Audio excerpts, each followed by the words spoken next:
来看这个民众党针对着不分区的立委有设2年的条款，就是现任8位不分区的立委做满着2年，都要来辞职，由后续的名单来递补。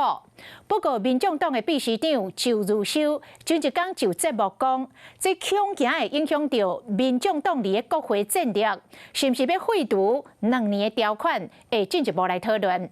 但是，才过无到1天，今仔日马上改嘴，讲照原规定，一切拢未改变。陈水梨表示抗议，不满劳动部长官霸凌下死。民众党的党公职徛伫劳动部头前，呼吁民众12月初7做伙徛出来。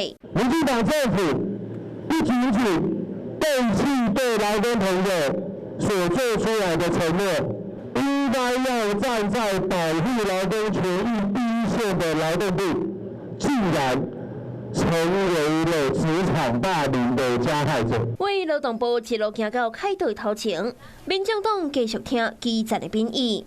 拍拼发挥关键的第34点，党团的总调王国昌更加是自头到尾徛伫中央，主导一切，颠倒互外界烦恼。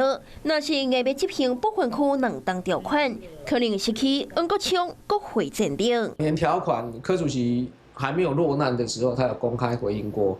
会照执行，这个我们回去，我再把光庭节再读一遍。2年条款没有改变，下一任2年的9到16名的立委有很多的期许，我们会把它当成养分。过无到1天，讲法隆重变卦，都惊会留予外界徛空的机会。